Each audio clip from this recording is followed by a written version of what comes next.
കഴിഞ്ഞാൽ ഒരു മനുഷ്യന്റെ ജീവിതത്തിൽ സമാധാനമില്ലാത്ത അനവധി മുഖങ്ങളെ, അനവധി ജീവിതങ്ങളെ നമുക്ക് കാണുവാൻ കഴിയും. ഏത് മനുഷ്യനോട് ചോദിച്ചു കഴിഞ്ഞാൽ അവർ പറയും സമാധാനമില്ല.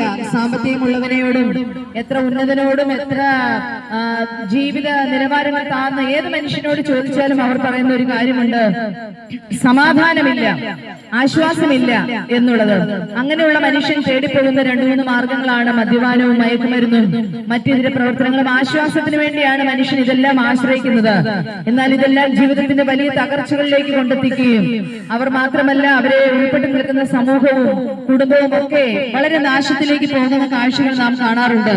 ഏത് തരത്തിലുള്ള മനുഷ്യനെ നോക്കിയാലും മനുഷ്യന്റെ ഉള്ളിൽ നിന്ന് ആശ്വാസവും സമാധാനവും ഒക്കെ പോയിരിക്കുന്ന ഈ കാലഘട്ടത്തിൽ ഒരു നല്ല വാർത്തകളോ ഒരു നല്ല വർത്തമാനങ്ങളോ നല്ല ഒന്നും മനുഷ്യന് സമാധാനത്തിനായിട്ടോ ആശ്വാസത്തിനായിട്ടോ ഒന്നും നമുക്ക് ലഭിക്കാതിരിക്കുന്നു. മനുഷ്യനല്ലാതായി മാറിയിരിക്കുന്നു. പണ്ടൊക്കെ ഒരു അല്ലെങ്കിൽ അയൽപക്ക ബന്ധങ്ങൾ, സ്നേഹങ്ങൾ എന്നൊക്കെ പറഞ്ഞാൽ മനുഷ്യനോട് തമ്മിൽ നല്ല സ്നേഹത്തിലും സഹകരണത്തിലും ഒക്കെ കഴിഞ്ഞു വരുന്ന ഒരു കാലമുണ്ട്. എന്നാൽ ഇതെല്ലാം മനുഷ്യർ സ്വസ്നേഹികളായി തീർന്നിരിക്കുന്നു. സ്വാർത്ഥമായ ജീവിതത്തിലേക്ക് അവർ അധപ്പതിച്ചു പോയിരിക്കുന്നു. അവരവരുടെ കാര്യങ്ങളിലേക്ക് മാത്രം, ജീവിത നിലവാരങ്ങളിലേക്ക് മാത്രം അവർ ഉയർന്നിരിക്കുമ്പോൾ പ്രിയപ്പെട്ടവരെ, മനുഷ്യന്റെ മനസ്സിലാക്കുവാൻ കഴിയാത്ത രീതിയിൽ മനുഷ്യന്റെ മനസ്സിനെ ഇന്ന് അനുഭവിക്കുന്ന പ്രശ്നങ്ങൾക്ക് ആർക്കും ഉത്തരം തരാൻ കഴിയാതിരിക്കുന്ന ഈ കാലഘട്ടത്തിൽ പ്രിയപ്പെട്ടവരെ, സന്തോഷം തരുന്ന ഒരു വർത്തമാനം ഈ ദേശത്തോട് ഞങ്ങൾ പങ്കുവയ്ക്കുന്നു. അത് സുവിശേഷമാണ്. സുവിശേഷം എന്ന വാക്കിന്റെ അർത്ഥം തന്നെ നല്ല വർത്തമാനം, സന്തോഷം തരുന്ന വർത്തമാനം, സ്നേഹം തരുന്ന വർത്തമാനം എന്നൊക്കെയാ. എന്തുകൊണ്ടാണ് സുവിശേഷം നല്ല വർത്തമാനമാകുന്നത്, സന്തോഷം തരുന്ന വർത്തമാനമാകുന്നത്? ജാതിയോ മതമോ വർണ്ണമോ വർഗമോ വ്യത്യാസമില്ലാതെ ഏത് മനുഷ്യനെയും സ്നേഹം കൊണ്ട് കീഴ്പ്പെടുത്താമെന്നും ഏത് മനുഷ്യനെയും സ്നേഹം കൊണ്ട് മനുഷ്യന് ആശ്വാസം തരാമെന്നും ജീവിതം കൊണ്ട് തെളിയിച്ച വ്യക്തി കർത്താവായ യേശു ക്രിസ്തുവാ. അങ്ങനെയെങ്കിൽ പ്രിയപ്പെട്ടവരെ, ഏത് തകർന്ന മനുഷ്യനെയും, ഏത് ജീവിതത്തിൽ നിരാശപ്പെട്ട് നിൽക്കുന്ന മനുഷ്യനെയും, ഇപ്പോൾ അനവധി മനുഷ്യർ, ഏത് മനുഷ്യനെ നോക്കിയാലും പലരും ആത്മഹത്യകൾ ചെയ്യുന്നു, പലരും മനോരോഗത്തിന് അടിമപ്പെടുന്നു, ഡിപ്രഷനിലേക്ക് പോകുന്നു, അങ്ങനെ പല പല ജീവിത സാഹചര്യങ്ങളിലേക്ക് പോകുന്നവരൊക്കെ നാം കാണാറുണ്ട്. എന്താണ് അതിന്റെ കാരണം? മനുഷ്യന്റെ ഉള്ളിൽ സമാധാനമില്ല. ഇത് മനുഷ്യനെ ആശ്വാസമില്ലാത്തവനാക്കി, നിരാശപ്പെടുന്നവനാക്കി തീർക്കുമ്പോൾ പ്രിയപ്പെട്ടവരെ, ആശ്വാസം നൽകുന്ന ഈ ലോകത്തിൽ ആശ്വാസം നൽകുന്ന ഒരേ ഒരു സന്ദേശം മാത്രമേ ഉള്ളൂ, അത് സുവിശേഷമാണ്. സുവിശേഷത്തിന് മനുഷ്യന് ആശ്വാസം തരാൻ കഴിയും. സുവിശേഷത്തിന് മനുഷ്യന് സമാധാനം നൽകാൻ കഴിയും. കാരണം സുവിശേഷത്തിന്റെ കേന്ദ്ര വ്യക്തി കർത്താവായ യേശു ക്രിസ്തുവാ. യേശു ക്രിസ്തുവിന്റെ സന്ദേശം എന്തുകൊണ്ടാണ് സമാധാനം തരുന്നതാകുന്നത്? കാരണം യേശു പറയുന്നു, ഞാൻ എന്റെ സമാധാനം നിങ്ങൾക്ക് തരുന്നു, അത് ലോകം തരുന്നത് പോലെയല്ല എന്ന.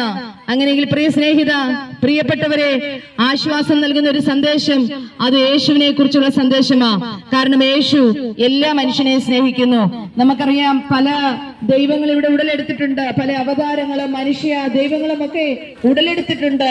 അവരെല്ലാവരും പാപിയെ നിഗ്രഹിക്കുവാൻ, പാപം ചെയ്യുന്ന മനുഷ്യന് ശിക്ഷ ലഭിക്കത്തക്ക രീതിയിൽ ഓരോ ക്രിയകൾ ചെയ്യുമ്പോൾ പ്രിയപ്പെട്ടവരെ, പാപിയെ സ്നേഹിക്കുന്ന ഏക വ്യക്തി കർത്താവായ യേശു ക്രിസ്തുവാ. നീ ഒരു പാപിയാണ് എന്ന് പറഞ്ഞുകൊണ്ട് മാറി നിൽക്കുവാനല്ല, പാപിയായ മനുഷ്യനെയും ചേർത്ത് നിർത്തിക്കൊണ്ട് സ്നേഹം കൊണ്ട്, സ്നേഹത്താൽ ഏത് മനുഷ്യനെയും വീണ്ടെടുക്കാൻ കഴിയുമെന്നും സ്നേഹം കൊണ്ട് മനുഷ്യനെ മാറ്റിയെടുക്കുവാൻ കഴിയുമെന്നും ജീവിതം കൊണ്ട് തെളിയിച്ച ഏക വ്യക്തി കർത്താവായ യേശു ക്രിസ്തു മാത്രമാ. അങ്ങനെയെങ്കിൽ യേശു ഈ ഭൂമിയിൽ അവതരിച്ചിന്റെ ഒരേതൊരു ദേശം മാത്രമേ ഉള്ളൂ, മനുഷ്യനെ സ്നേഹിക്കുക, മനുഷ്യനെ വീണ്ടെടുക്കുക. നഷ്ടപ്പെട്ടു പോയ മനുഷ്യനെ, പാപം ചെയ്യുന്ന മനുഷ്യനെ, അധർമ്മ പ്രവൃത്തികൾ ചെയ്യുന്ന മനുഷ്യനെ, പ്രിയപ്പെട്ടവരെ, നമുക്കറിയാം തിരുവനന്തപുരത്തൊക്കെ ഒത്തിരി സ്ഥലങ്ങൾ അങ്ങനെയുള്ള ചെങ്കൽ ചൂള എന്നൊക്കെ പറയുന്ന സ്ഥലങ്ങൾ വളരെ പ്രസിദ്ധി ആർജിച്ചതാണ്. എന്തുകൊണ്ട്? മദ്യവും മയക്കുമരുന്നും മറ്റു പ്രശ്നങ്ങൾ കൊണ്ടൊക്കെ പ്രസിദ്ധി ആർജിച്ച സ്ഥലമാണ്.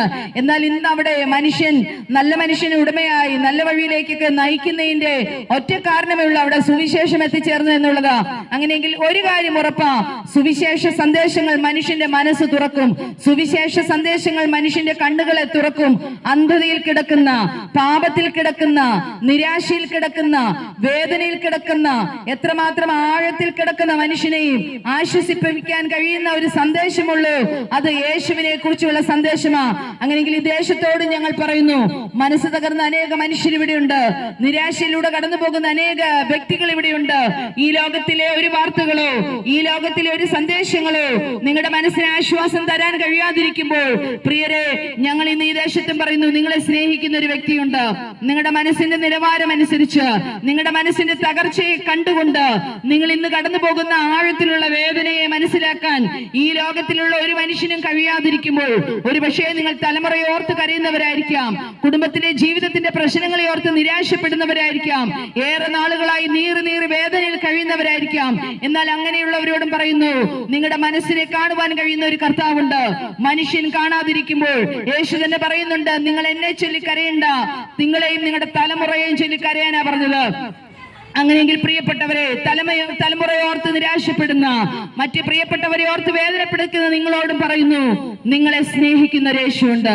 നിരാശപ്പെടുന്നവരെ നോക്കി നിങ്ങൾ പറയുന്നു, യേശു പറയുന്ന ഒരു വാക്കുണ്ട്, അധ്വാനിക്കുന്നവരും ഭാരം ചുമക്കുന്ന ഏവരുമായുള്ളവരെ നിങ്ങൾ എന്റെ അടുക്കൽ വരുവിൻ, ഞാൻ നിങ്ങളെ ആശ്വസിപ്പിക്കാമെന്ന്. പ്രിയപ്പെട്ടവരെ, ഈ വാക്ക് പറഞ്ഞത് ഒരു മത നേതാവല്ല, ഒരു രാഷ്ട്രീയ നേതാവല്ല, ഒരു തത്വജ്ഞാനിയല്ല പറഞ്ഞത്. മനുഷ്യന് വേണ്ടി ഈ ഭൂമിയിലേക്ക് വന്നിറങ്ങി മനുഷ്യനോടുകൂടെ 33 തിരുവർഷം ജീവിച്ചുകൊണ്ട് ക്രൂശിൽ മരിച്ച് ഉയർത്തെഴുന്നേറ്റ് ഇന്നും ജീവിക്കുന്ന കർത്താവായ യേശു ക്രിസ്തു പറയുന്നു, ഞാൻ നിങ്ങളെ സ്നേഹിക്കുന്നു, ഞാൻ നിങ്ങൾക്ക് ആശ്വാസം തരുന്നു, അത് ലോകം തരുന്നത് പോലെയല്ല എന്ന്. അങ്ങനെയെങ്കിൽ പ്രിയ സ്നേഹിത, യേശു നിങ്ങളെ സ്നേഹിക്കുന്നു. മനസ്സ് തകർന്നവരോടും പറയുന്നു, യേശു നിങ്ങളെ സ്നേഹിക്കുന്നു. യേശു തന്നെ പറയുന്നു, ഞാൻ തന്റെ വഴിയും സത്യവും ജീവനും എന്ന. അങ്ങനെയെങ്കിൽ പ്രിയപ്പെട്ടവരെ, വഴിയായ സത്യമായ നിങ്ങളുടെ ജീവിതത്തിൽ ജീവൻ പകരുന്ന, നിങ്ങളെ ആശ്വസിപ്പിക്കുന്ന ഈ യേശു കർത്താവിന്റെ സ്നേഹം നിങ്ങളെ ആശ്വസിപ്പിക്കട്ടെ. യേശുവിനെ കുറിച്ചുള്ള വാർത്ത നിങ്ങളുടെ മനസ്സിന് ആശ്വാസം പകരട്ടെ. നിങ്ങളുടെ ജീവിതത്തിന്റെ നിരാശകളെ മാറ്റിക്കൊണ്ട്, ആഴമേറിയ വേദനകളെ തുടച്ചു മാറ്റിക്കൊണ്ട്. കാരണം യേശു തന്നെ പറയുന്നുണ്ട്, ഹൃദയം തകർന്നവർക്ക് യഹോവ സമീപസ്ഥൻ, മനസ്സ് തകർന്നവരെ അവൻ ആശ്വസിപ്പിക്കുന്നു എന്നാ പറഞ്ഞത്. അങ്ങനെയെങ്കിൽ മനുഷ്യനെ ആശ്വസിപ്പിച്ചാൽ അതിനൊരു പരിധിയുണ്ട്. മനുഷ്യൻ നമ്മളോട് ഒരു ആശ്വാസ വാക്ക് പറഞ്ഞാൽ അതിനൊരു പരിമിതിയുണ്ട്.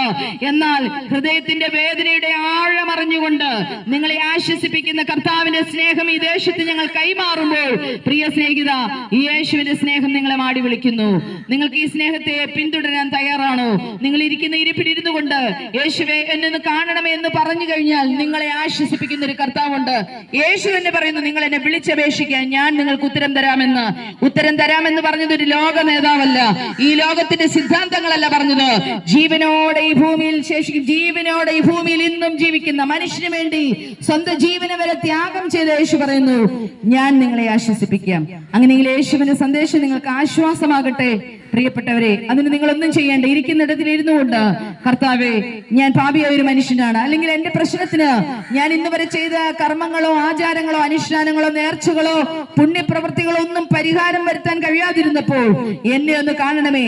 ഞാൻ ഇന്ന് അനുഭവിക്കുന്ന വിഷയത്തിൽ എനിക്കൊരു പരിഹാരം തരണമെന്ന് ആരെങ്കിലും ഉള്ളം കൊണ്ടെന്ന് പറഞ്ഞാൽ നിങ്ങളെ കാണുന്ന ഒരു യേശുവുണ്ട്. ഈ സന്ദേശം ഈ ദേശത്തെ അനുഗ്രഹമാകട്ടെ. നിത്യമായ സമാധാനത്താൽ, യേശുവിന്റെ സമാധാനത്താൽ കർത്താവ് നിങ്ങളെ ആശ്വസിപ്പിക്കട്ടെ, സമാധാനം പകരട്ടെ. ഞങ്ങൾ ഈ ദേശത്തിന് വേണ്ടി അനുഗ്രഹിച്ച് പ്രാർത്ഥിക്കുന്നു. ദൈവം എല്ലാവരെയും അനുഗ്രഹിക്കുമാറാകട്ടെ.